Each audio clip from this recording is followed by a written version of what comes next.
¿Qué tal amigos? Bienvenidos a Raíces de Amor. Continuando con nuestros estudios de la Palabra de Dios, les invitamos a abrir sus Biblias en el Salmo 23, verso 3.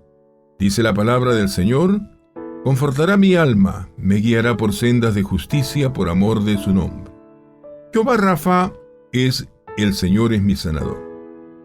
Salmos 23:3 dice: confortará mi alma. La palabra confortará viene de confortar, viene de restaurar o sanar heridas. Cuando las ovejas dañaban sus patitas al caminar, ya que eran muy delicadas, o se asustaban o se ponían muy nerviosas cuando eran amenazadas por la presencia de el oso o el león, el pastor venía a ellas inmediatamente para defenderlas y tranquilizarlas. La palabra confortar, pues, está ligada con alguien que ha pasado o está pasando por momentos muy difíciles, momentos de dolor, de angustia y confusión, es decir, tiempos muy malos donde la persona no sabe qué hacer. Pero nuestro Señor, cuando ve que nuestro corazón está quebrantado y el dolor y la angustia se adueñan de nuestro ser, Él viene a nosotros como un médico para sanar nuestras heridas que hay en el alma y darnos paz y consuelo. En 2 de Corintios capítulo 1 versos 3-4, el apóstol Pablo escribe: bendito sea el Dios y Padre de nuestro Señor Jesucristo, Padre de misericordias y Dios de toda consolación, el cual nos consuela en todas nuestras tribulaciones, para que podamos también nosotros consolar a los que están en cualquier tribulación, por medio de la consolación con que nosotros somos consolados por Dios. Vamos a notar la cadena de bendiciones que viene el andar con el Señor. Primero, nuestro Padre Celestial permite que pasemos por pruebas y tribulaciones. Luego Él viene a nosotros y nos consuela con el consuelo que solo Él puede dar. Y en el proceso, pues, de ser consolados por el Señor, nosotros somos preparados o capacitados para consolar a otros que están pasando por las mismas tribulaciones con el mismo consuelo con que fuimos nosotros consolados por Dios. Solo un corazón que realmente ha sido preparado y confortado por Dios llegará a ser fuente de ternura y de confort para otros hermanos que están pasando por las mismas tribulaciones. Solo aquellos que han experimentado la gracia de Dios pueden dar gracia a otros. El capítulo 23, verso 3 de Salmos dice: me guiará por senda de justicia por amor de su nombre. Aquí encontramos, amigos oyentes, otro nombre hebreo para Dios, y ese nombre es Jehová Sidkenu, y quiere decir Jehová justicia nuestra. Al hablar de justicia, el ser humano no tiene justicia propia porque está muerto en sus pecados. La única justicia que puede recibir es por la fe en la obra de Cristo en la cruz. Podemos ver Romanos capítulo 3, 20, 26 y ampliar nuestros conocimientos.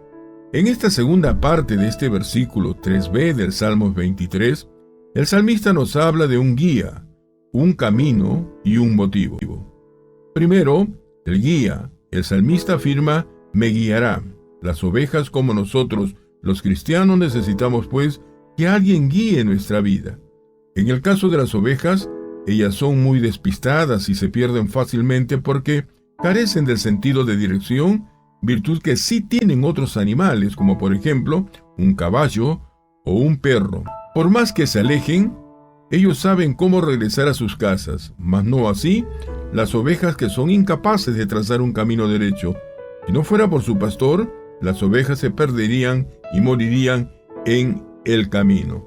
De igual manera, nosotros, como las ovejas, necesitamos que Dios nos guíe, ya que después del pecado de Adán, todos los hombres nos hemos desviado del camino de Dios. El profeta Isaías dijo en el capítulo 53, verso 6, todos nosotros nos descarriamos como ovejas, cada cual se apartó por su camino.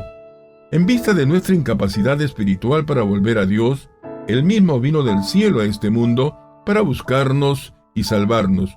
Por tanto, necesitamos que nuestro buen pastor, el Señor Jesucristo, guíe nuestro caminar, nuestras decisiones, nuestro servicio, entre otros. Veamos a continuación 5 maneras de cómo Dios nos puede guiar mientras peregrinamos por este mundo.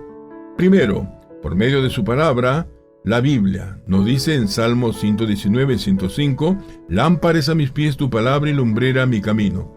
Necesitamos pasar tiempo, amigos oyentes, leyendo y estudiando las Escrituras, porque en ella encontraremos luz para caminar por este mundo oscuro. Segundo, por medio del Santo Espíritu.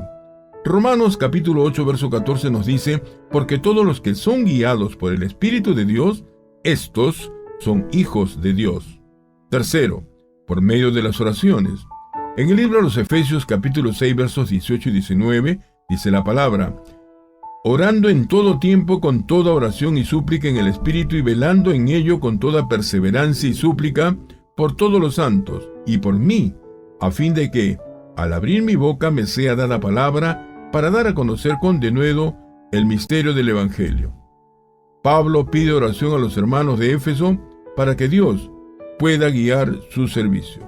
Cuarto, por medio de los consejos sabios de los ancianos que son los guías espirituales de la iglesia. El libro de Hebreos capítulo 13, verso 17 nos dice, obedeced a vuestros pastores y sujetaos a ellos, porque ellos velan por vuestras almas como quienes han de dar cuenta para que lo hagan con alegría y no quejándose porque esto no os es provechoso. Es decir, rechazar los consejos sabios de los pastores o guías espirituales que han sido puestos por Dios para que cuiden de nosotros, es rechazar la guía y los cuidados del Señor. Quinto, Dios nos guía por medio del ejemplo de Cristo. Primera de Pedro, capítulo 2, verso 21, dice la palabra, pues para esto fuisteis llamados, porque también Cristo padeció por nosotros dejándonos ejemplo, para que sigáis sus pisadas. Hermanos míos, no hay forma de salirnos del camino del Señor porque tenemos todos los recursos divinos, y si fuese que algún creyente se salga del camino de Dios, Él nos ruega que regresemos. El apóstol Pablo dice en el libro de 2 de Corintios capítulo 5, verso 20, así que somos embajadores en nombre de Cristo, como si Dios rogase por medio de nosotros, os rogamos en nombre de Cristo, reconciliaos con Dios. Veamos el camino de las ovejas. El capítulo 23 de Salmos, versículo 3b, dice por sendas de justicia. Así como el pastor ya tenía trazado el camino para sus ovejas, de igual manera Dios ha trazado un camino por donde nosotros vamos a andar. Es un camino que se caracteriza por la justicia y la santidad, diferente al camino del incrédulo, como nos menciona el apóstol Pablo en el libro de Romanos, capítulo 3, versos 10 al 18. Dice la palabra, como está escrito, no hay justo ni aun uno, no hay quien entienda, no hay quien busque a Dios, todos se desviaron, a una se hicieron inútiles, no hay quien haga lo bueno, no hay ni siquiera uno, sepulcro abierto es su garganta, con su lengua engañan, veneno de áspides hay debajo de sus labios, su boca está llena de maldición y de amargura, sus pies se apresuran para derramar sangre, quebranto y desventura hay en sus caminos, y no conocieron camino de paz, no hay temor de Dios delante de sus ojos. Así se caracteriza el camino del impío, del hombre sin Dios. Es un camino de injusticia, de perversión, de violencia y de venganza. Es un camino donde no hay temor de Dios. Pero Dios, a nosotros como nuestro pastor, nos está llevando por el camino de la verdad, la rectitud, el arrepentimiento, la mansedumbre, el perdón, el amor, la santidad, entre otros.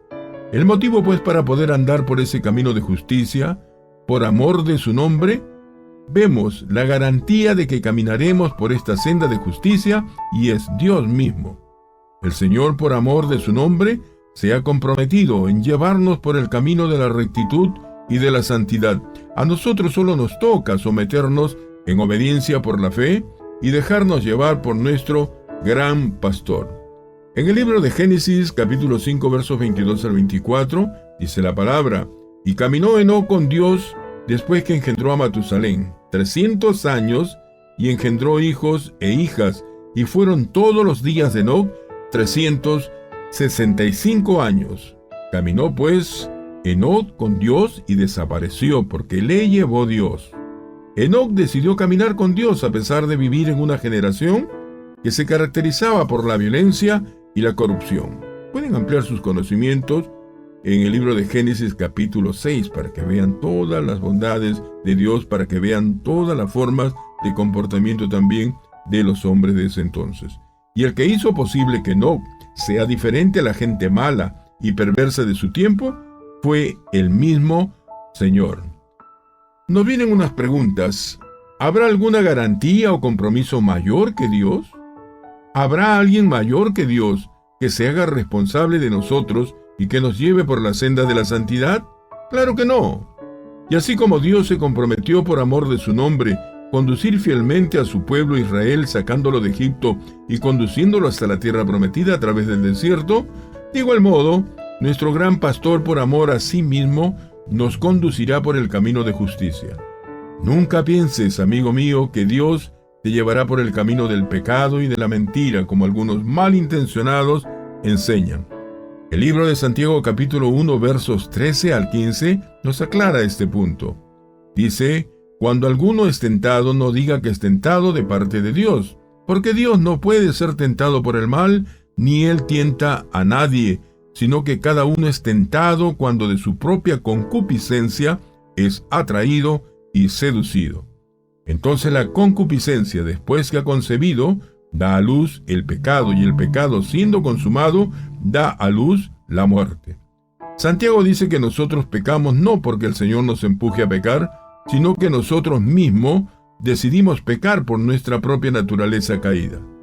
Nuestro Dios es santo, nuestro Dios es recto, sus caminos son también santos y rectos, y es por ese camino que Él quiere conducirnos para nuestra felicidad eterna. De esta manera hemos finalizado nuestra meditación de hoy sobre el Salmo 23, versículo 3.